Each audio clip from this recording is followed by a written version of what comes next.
Hello student, welcome back to my YouTube channel study with Prakash sir Dungarpur. प्यारे विद्यार्थियों, आज हम पढ़ेंगे कंबाइंड सेंटेंसेस। आपके जो ग्रामर का क्वेश्चन आने वाला है उसके अंदर कंबाइंड सेंटेंसेस के प्रश्न आने वाले हैं। दो वाक्य को जोड़ करके एक करके उसे लिखना है। तो ये प्रश्न बहुत ही इंपॉर्टेंट है और सरल है, आप लोग आसानी से इसे कर सकते हैं। थोड़ा सा ध्यान रखना है, समझना है। तो आप लोग वीडियो को अच्छे से देखें, अंत तक देखें और उसमें सभी प्रकार के वीडियो जो है एग्जाम्पल मैंने बताए हैं और उससे आप आसानी से इस प्रश्न को कर पाएंगे। The girl is coming here, she is my sister. इसमें प्रयोग करना है हु का। The girl is coming here, लड़की जो इधर आ रही है। शी इज माई सिस्टर, वह मेरी बहन है। तो हम हिंदी में कैसे कहेंगे? लड़की इधर आ रही है। द गर्ल, वह लड़की जो इधर आ रही है मेरी बहन है, ऐसा कहेंगे। तो इसलिए द गर्ल के बाद हम यहाँ पर प्रयोग करेंगे हु का। द गर्ल के बाद is coming here, the girl who is coming here. अब शी शब्द है वो इसी लड़की के लिए आया, इसलिए हट जाएगा और हमारा सेंटेंस पूरा हो जाएगा। बस इतना ध्यान रखना है। जैसे वाक्य हो गया, the girl who is coming here is my sister. The girl है उसको यहां से ले लिया, फिर द गर्ल इस लड़की के लिए हमें काम में लेना है। हु व्यक्ति के लिए काम में आता है, तो द गर्ल के साथ हु आ गया। फिर इज कमिंग हियर, ये बाद का वाक्य वो आ गया। फिर सी, ये जो सी लिखा है वो इसी लड़की के लिए आया है, इसलिए ये हट जाएगा और बाकी का बचा वो लिख देना। इस प्रकार हम ये वाक्य राइट कर सकते हैं। नेक्स्ट क्वेश्चन है, the boy is beggar, you gave him food. हुम का प्रयोग करना है। हुम का अर्थ क्या है? जिसे, और हु का अर्थ जो। द बॉय इज बेगर, लड़का भिखारी है, वह लड़का भिखारी है। यू गेव हिम फूड, तुमने उसे भोजन दिया, तुमने उसे भोजन दिया। यानी वह लड़का जिसे तुमने भोजन दिया वह भिखारी है। वह लड़का जिसे तुमने भोजन दिया भिखारी है। इस तरीके से दोनों वाक्य को जोड़ेंगे। तो द बॉय के बाद आ जाएगा हुम। The boy whom you gave food। अब हिम और whom, यहां पर जो है हिम है वो हट जाएगा। The you gave food is beggar, यहां बाद में आ जाएगा ये लास्ट में। तो सेंटेंस हो जाएगा the boy whom you gave food is beggar। देखो द बॉय का द बॉय यहां पर आ गया, whom इसके स्थान पर आ गया ये, और you gave food हिम यानी वापस भिखारी के लिए आता है, इसलिए यहाँ पर बेगर ऑलरेडी लिखा हुआ है। तो ये हिम है वो यहाँ से हट गया और इज बेगर यहाँ पर लिख दिया। तो इस प्रकार से प्रश्न को करना है। नेक्स्ट क्वेश्चन देखते हैं, we saw the man he sells banana. अब यहाँ पर वी सॉ द मैन, हमने उस आदमी को देखा। ही सेल्स बनाना, जो केले बेचता है, बनानास। अब हु का प्रयोग करना है। हमने उस आदमी को देखा जो केले बेचता है। तो यहाँ पर जो, दोनों वाक्यों के बीच में जो का प्रयोग कर रहे हैं हिंदी में भी, इसलिए यहाँ पर हु का अर्थ जो है, दोनों वाक्यों के बीच में हम यहाँ पर इसका प्रयोग करेंगे। तो वाक्य हो जाएगा, we saw the man who sells bananas. अब यहाँ पर ही शब्द है वो इस मैन के लिए आया है, इसी मैन के लिए आया है। एक ही शब्द के लिए, एक ही व्यक्ति के लिए दो शब्द काम में नहीं लेंगे, इसलिए यहाँ पर ही है वो हट जाएगा, इतना ध्यान रखना है। नेक्स्ट क्वेश्चन है, I met a girl yesterday, this is the girl. I met a girl yesterday, मैं एक लड़की से कल मिला। दिस इज द गर्ल, यह वह लड़की है। अब इन दोनों वाक्यों को कैसे कहेंगे? यह वह लड़की है जिसे मैं कल मिला था, ऐसे कहेंगे हिंदी में। तो इस हिसाब से यहां पर ये सेंटेंस पहले आएगा, this is the girl whom, यह वह लड़की है जिसे, whom मैं कल मिला था। I met yesterday. अब एक गर्ल है वो वापस इस लड़की के लिए ही आया है, इसलिए एक गर्ल है वो यहां पर हट जाएगा, दोबारा से आया। तो सेंटेंस हो गया, this is the girl whom I met yesterday. Next question है दोस्तों, इस प्रश्न को बड़े ध्यान से देखना है, वही करना है और कुछ करने की जरूरत नहीं है। ध्यान से देखना है और समझना है, बिल्कुल आपको समझ में आ जाएगा और बहुत ही आसान है। जैसे he is the gentleman, he will give us a speech, he is the gentleman, यह वह भद्र पुरुष है, सज्जन पुरुष है। He will give us a speech, जिसने हमें स्पीच दी थी। तो यहाँ पर हु का अर्थ है जो या जिसने, तो दोनों वाक्यों के बीच में यहाँ पर सेट हो रहा है यह वह सज्जन पुरुष है जिसने हमें स्पीच दी थी। तो दोनों वाक्यों के बीच में हमें हु लिख देना है, और ये जेंटलमैन के लिए दोबारा से ही आया है, एक ही व्यक्ति के लिए दोबारा प्रयोग हो रहा है, तो यहाँ पर ही है वो हट जाएगा, इतना सा करना है। He is the gentleman who will give us a speech, जो हमें स्पीच देगा। तो यहाँ पर हु है वो आ गया उसके स्थान पर, इतना सा करना है। Next, here is a story I want to tell it, that का प्रयोग करना है। हियर इज स्टोरी, दैट किसी वस्तु के लिए आता है, निर्जीव के लिए आता है। तो हियर इज ए स्टोरी, यह एक कहानी है। I want to tell it, मैं तुम्हें, I want to tell it, मैं बताना चाहता हूं। तो यह एक कहानी है जो मैं बताना चाहता हूं। तो यहां पर भी बीच में शब्द आ रहा है, इससे जुड़ रहा है, दैट का अर्थ भी यहां पर जो है। तो हियर इज अ स्टोरी, और यहां बीच में लिख देंगे that I want to tell.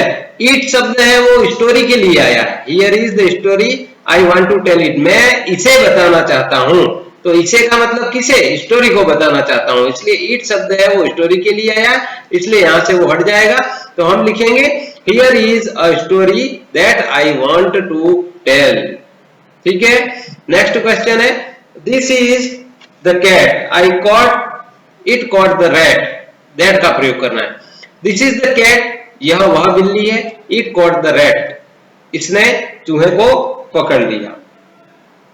यहां पर भी सेम है, यह वह बिल्ली है जिसने चूहे को पकड़ लिया। तो यहां पर कैट शब्द के लिए ही ईट शब्द छोटे पशु पक्षी जानवरों के लिए प्रयोग करते हैं। तो यहाँ पर ईट शब्द है वो कैट के लिए आया, इसलिए यहाँ पर भी ये हट जाएगा।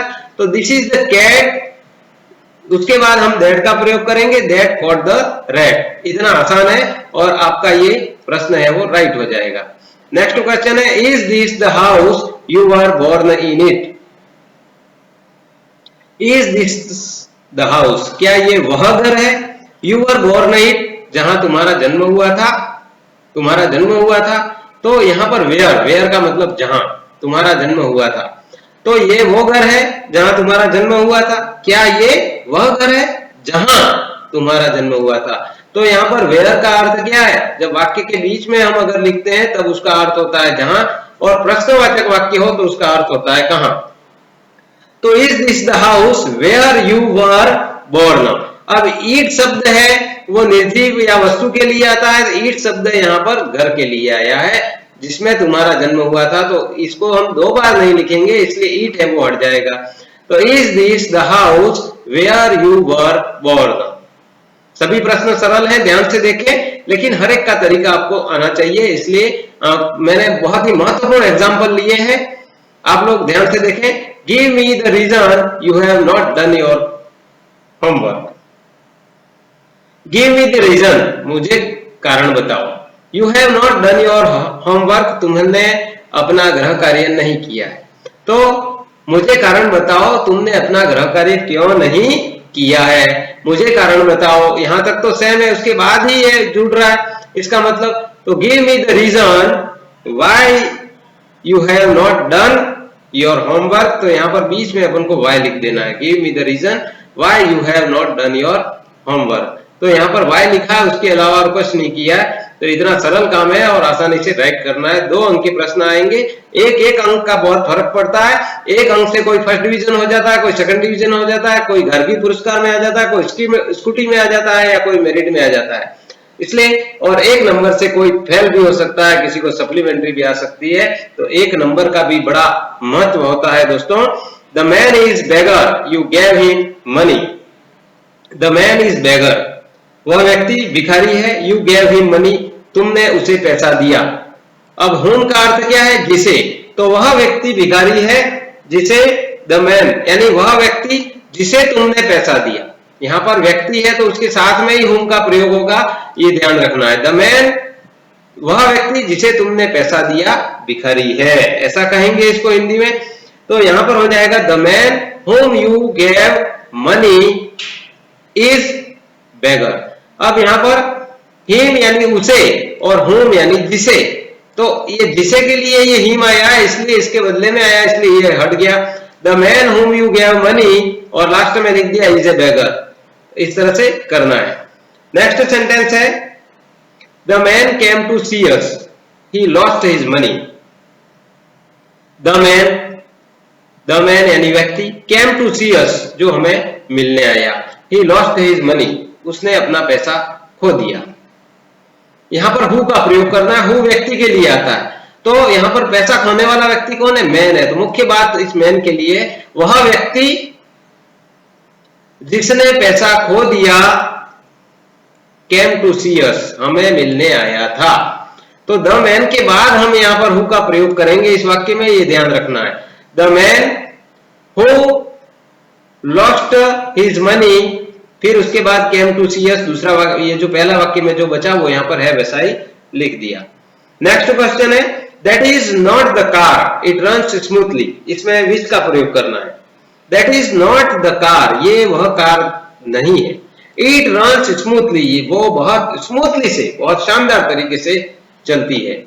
तो यहां पर विच का प्रयोग करना है, निर्जीव वस्तु, व्यक्ति निर्जीव वस्तु के लिए आता है ये। तो that is the car which, अब ईट शब्द है वो कार के लिए आया है। यहाँ पर ईट शब्द है वो किसके लिए आया है? कार के लिए आया है, विच वस्तु के लिए। तो ईट है वो यहाँ पर हट जाएगा। That is not the car which runs smoothly. तो यहाँ पर बीच में आपको ईट हटाकर उसके स्थान पर विच लिख देना है, फुल स्टॉप हटा देना है, इतना सा करना है। That is not the car which runs smoothly. तो इस तरह से आपको ध्यान रखना है। अब तक मेरे ख्याल से आप लोग समझ गए होंगे, लेकिन फिर भी अगर आपसे गलती नहीं हो तो आप पूरा वीडियो देखें, अंत तक देखें। कुछ और अदर एग्जाम्पल भी हैं, हो सकता है उस तरीके से आ जाए, तो आप लोग कैसे करेंगे। नेक्स्ट है I know the boy the principal punished him. यहां पर हुम का प्रयोग करना है, जिसे आई नो द बॉय, मैं उस लड़के को जानता हूं जिसे प्रिंसिपल ने सजा दी। सीधा सा वाक्य इसका ऐसे जुड़ेगा। तो यहां पर दोनों वाक्यों के बीच में हमें हुम का प्रयोग कर देना है, ठीक है। और हिम शब्द किसके लिए आया है? उस लड़के के लिए आया है, इसलिए हिम यहां पर हट जाएगा, दो बार उसके लिए नहीं लिखेंगे। तो I know the boy whom the principal punished, ठीक है, ये हिम है वो यहां से हट गया। नेक्स्ट क्वेश्चन है I got the job, I had applied for it.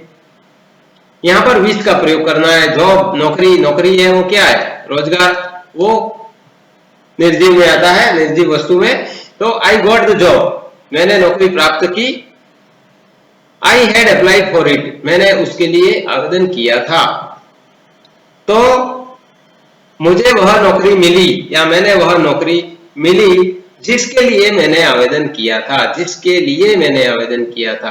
तो यहां पर हो जाएगा आई गॉट द जॉब, फिर उसके बाद फॉर का मतलब के लिए, फॉर उसके साथ आ जाएगा विच, फॉर विच यानी जिसके लिए आई हैड अप्लाइड। तो सेंटेंस हो जाएगा I got the job, for आ गया, विच, फिर विच का प्रयोग किया और आई हैड अप्लाइड को इसको यहां तक का लिख दिया। नेक्स्ट क्वेश्चन है the girl lives near me she found the dog. Who का प्रयोग करना है, कर्ता के साथ करना पड़ेगा, ध्यान रखना है। The girl lives near me, वह लड़की जो मेरे पास रहती है, शी फाउंड द डॉग, उसको कुत्ता मिला। तो वह लड़की जिसको कुत्ता मिला वह मेरे पास रहती है। तो the girl who found the dog lives near me. अब द गर्ल यहां पहले वाक्य से हमने इतना ले लिया, फिर हु का प्रयोग किया, फिर यहां से इतना ले लिया, फाउंड द डॉग, सी हट जाएगा क्योंकि ये सी है वो इस लड़की के लिए आया है। तो the girl who found the dog, वह लड़की जिसे कुत्ता मिला, लिव्स नियर मी, ये जो बच गया है वो अंत में लिख देंगे। नेक्स्ट है he trained the horse it will win the race, which, इसमें विच का प्रयोग करना है। ही ट्रेन्ड द हॉर्स, उसने घोड़े को प्रशिक्षित किया। It will win the race, वह रेस जीत जाएगा या जीतेगा। तो यहां पर लेना पड़ेगा विच शब्द निर्जीव के लिए आया और निर्जीव पशु या उनके लिए आता है। तो यहां पर क्या है? हॉर्स है, तो इससे हम शुरू करेंगे the horse which he trained. The horse लिखेंगे पहले, फिर उसके बाद में विच लिखेंगे और ही ट्रेन्ड पहला वाक्य लिखेंगे। The horse which he train, और लास्ट में आ जाएगा will win the race. It शब्द घोड़े के लिए आया इसलिए दोबारा से यहां पर नहीं आएगा और हट जाएगा।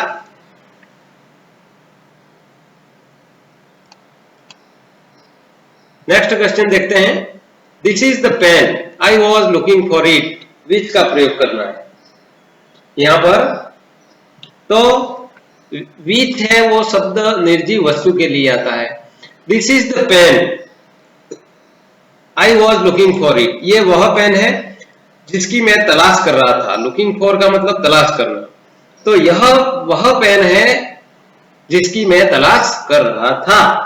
तो यहाँ पर दोनों वाक्यों के यह वह पेन है, उसके बाद शब्द क्या आ रहा है, जिसकी। यह वह पेन है जिसकी, तो this is the pen which I was looking for. It शब्द है वो किस वस्तु निर्जीव के लिए आता है और विच भी इसके लिए आता है, और तो ईट है वो यहाँ पर पेन के लिए आया है, इसलिए ईट शब्द को हम दोबारा नहीं लिखेंगे और हट जाएगा। तो सेंटेंस हो जाएगा this is the pen which I was looking for. Next question है I met a man his leg was broken. I met a man, मैं एक आदमी से मिला, हिज लेग वॉज ब्रोकन, उसकी टांग है वो टूट चुकी थी, टूट गई थी। तो हुज का प्रयोग करना है, जिसकी, जिसका। तो आई मेट अ मैन, मैं एक आदमी से मिला जिसकी टांग टूट गई थी, जिसकी टांग टूट गई थी। तो यहां पर बीच में मैं एक आदमी से मिला जिसकी टांग, तो यहां पर हो जाएगा हुज लेग। अब हीज लेग उसकी टांग, तो उसकी शब्द है वो हट जाएगा, यहाँ पर हीज है वो मैन के लिए आया। शब्द क्या आ रहा है यहाँ पर, शब्द यहाँ पर आ रहा है हुज। तो आई मेट ए मैन, मैं एक आदमी से मिला जिसकी टांग टूट गई थी, उसकी टांग नहीं, जिसकी टांग, जिसकी शब्द से जोड़ना है, तो इसलिए हीज है वो यहाँ से हट जाएगा और वाक्य बन जाएगा I met a man whose leg was broken. ठीक है, आसानी से आप लोग समझ गए होंगे।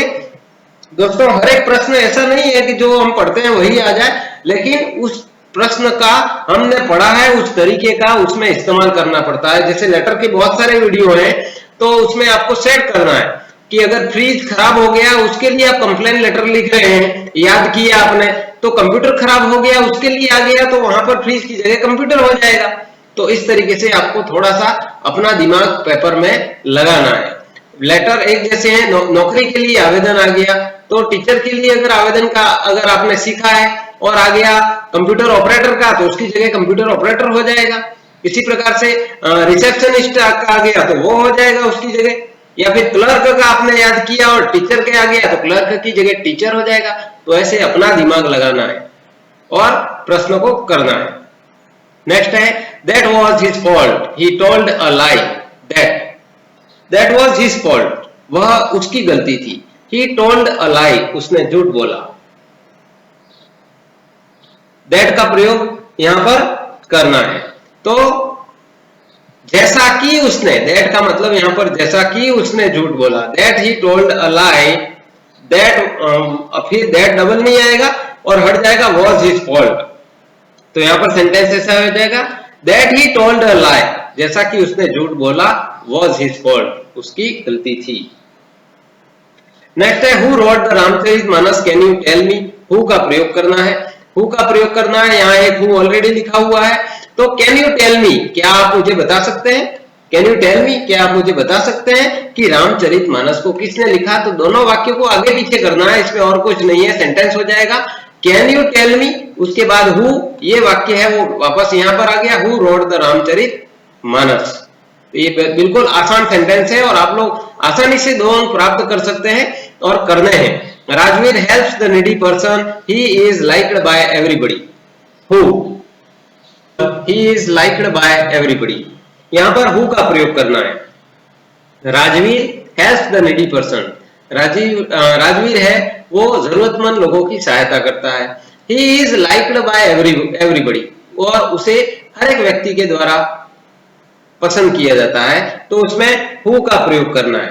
तो राजीव जिसे हर एक कोई पसंद करता है, ही, राजवीर जिसे हर कोई पसंद करता है। तो यहाँ पर राजवीर के बाद हम हु का प्रयोग करेंगे, और ही शब्द है वो राजवीर के लिए आया, इसलिए ही यहाँ पर हट जाएगा। तो Rajveer who is liked by everybody, फिर यहां से जो रह गया उतना बाद में लिख देंगे और सेंटेंस हमारा राइट हो जाएगा। Rajveer who is liked by everybody helps the needy people.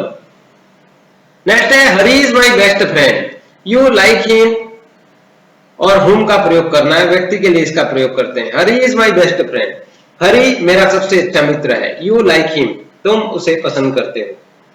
तो हरी जिसे तुम पसंद करते हो मेरा सबसे अच्छा मित्र है। तो वाक्य ऐसे जमता है। तो हरी के बाद हम यहां पर प्रयोग करेंगे यू लाइक। अब हिम का मतलब उसे,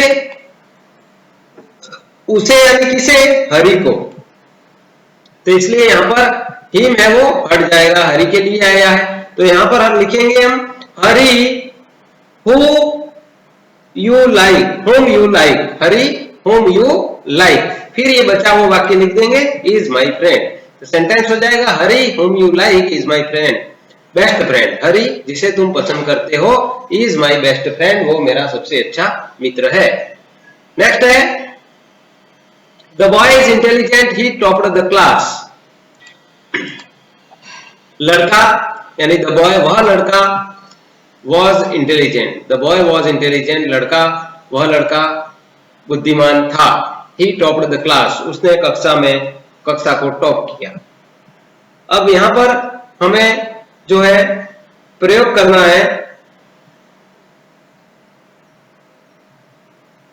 हु का प्रयोग करना है। यहां पर लिखना रह गया है, हमें हु का प्रयोग करना है। वह लड़का, व्यक्ति के लिए हु का प्रयोग करते हैं। The boy who topped class, वह लड़का जिसने कक्षा को टॉप किया, वॉज इंटेलिजेंट, बुद्धिमान था। तो इस तरीके से लिखेंगे the boy who topped the class was intelligent. यहां लिखने के बाद ये वॉज इंटेलिजेंट उसके बाद में आ गया। नेक्स्ट क्वेश्चन है the student is the monitor, you like him the most. The student is the monitor, विद्यार्थी, जो विद्यार्थी मॉनिटर है, वह विद्यार्थी मॉनिटर है। You like him the most, जिसे तुम सबसे ज्यादा पसंद करते हो। तो हुम का प्रयोग करना है जिसे। तो यहां पर हम करेंगे द स्टूडेंट, वह विद्यार्थी जिसे तुम सबसे ज्यादा पसंद करते हो, इज द मॉनिटर। ऐसे यहां पर लिखेंगे the student whom you like him the most, whom you like him the most is the monitor। तो यहां पर इस तरीके से इसको लिखना है। नेक्स्ट है Franz became careful later, he was a little careless initially। Franz became careful later, Franz है वो बाद में थोड़ा सावधान हो गया। He was little careless initially, और प्रारंभ में वो थोड़ा सा क्या है, लापरवाह था। तो फ्रेंच जो पहले प्रारंभ में थोड़ा लापरवाह था, became careful, वह सावधान हो गया, बाद में वह सावधान हो गया। तो फ्रेंच के बाद हम हु का प्रयोग करेंगे। French who was a little careless initially, ही शब्द फ्रेंच के लिए आया है इसलिए यहां पर हट जाएगा।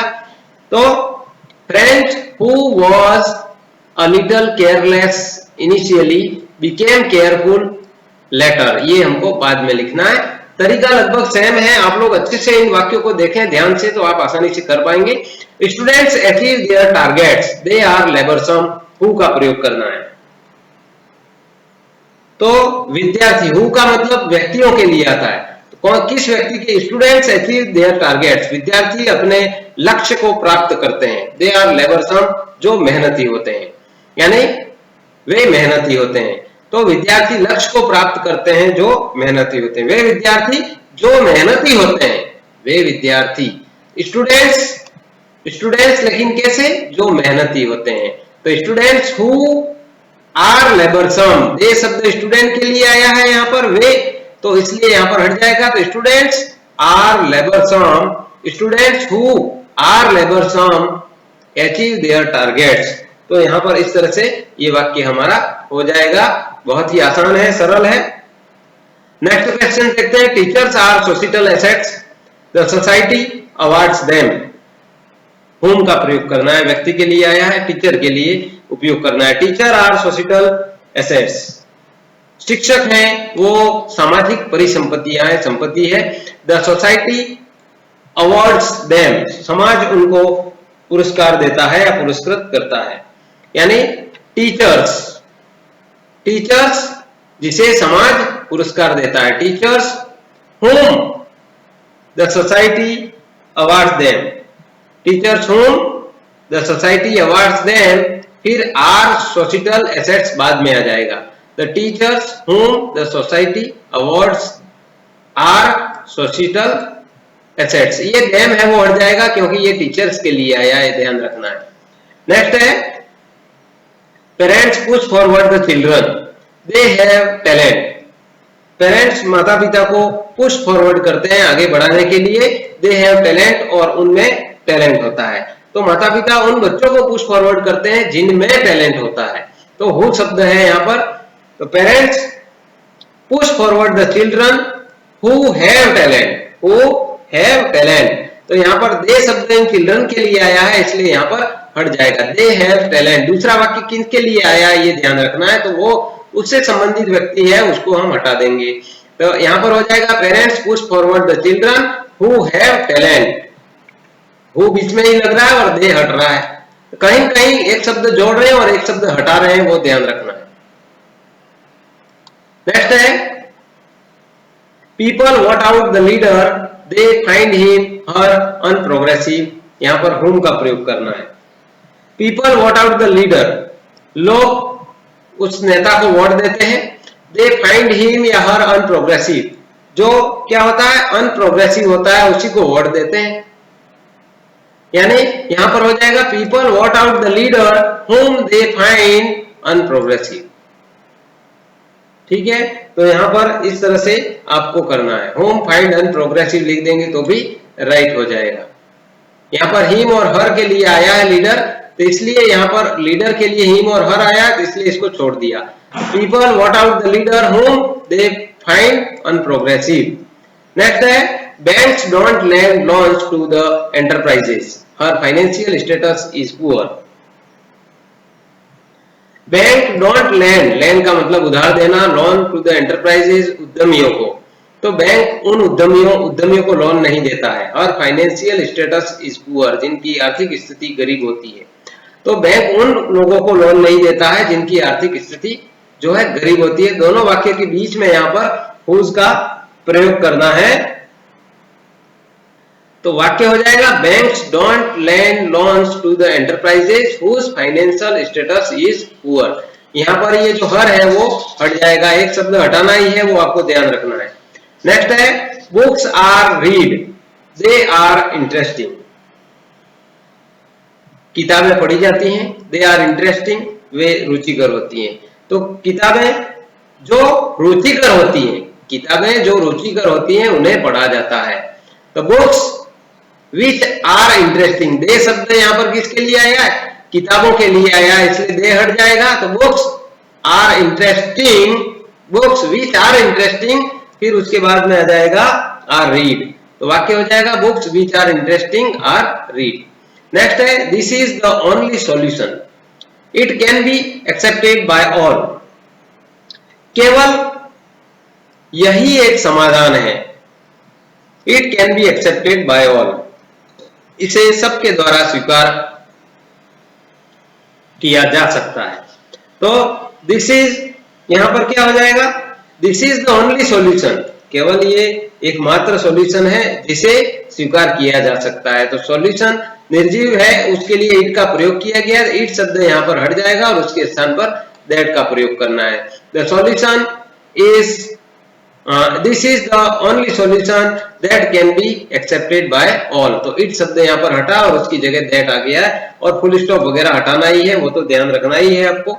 नेक्स्ट है the period makes us wise, we face adversity then, when का प्रयोग करना है। तो यहां पर सेंटेंस है period makes us wise, period का मतलब एक अवधि होती है, समय होता है, वो हमें बुद्धिमान बनाता है। वी फेस एडवर्सिटी देन, तब हम कठिनाई का सामना करते हैं जब। तो यहां पर पीरियड यानी समय, अवधि जब हम कठिनाई का सामना करते हैं, makes us wise, हमें बुद्धिमान बनाती है।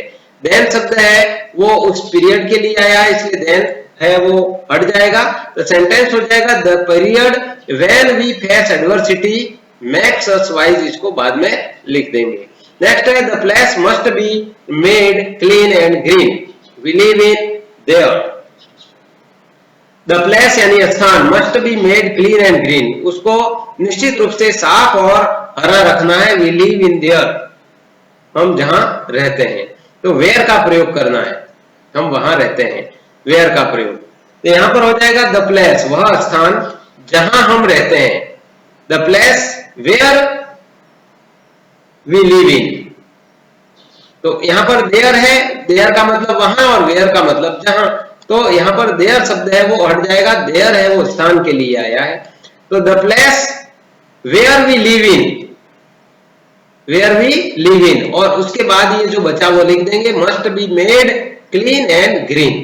तो इस तरह से इन वाक्यों को बहुत अच्छे से करना है।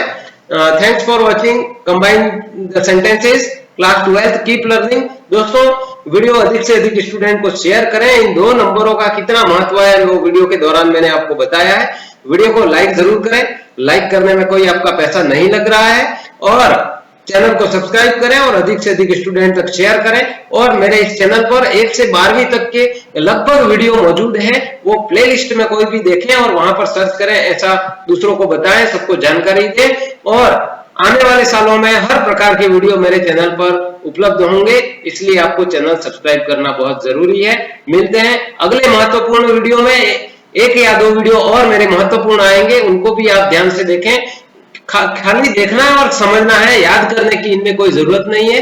आप लोग देख करके और समझ करके इन अंकों को प्राप्त कर सकते हैं, ऐसे वीडियो हैं। तो थैंक यू वेरी मच, मिलते हैं अगले वीडियो में, तब तक के लिए धन्यवाद। जय हिंद, पढ़ते रहें, आगे बढ़ते रहें।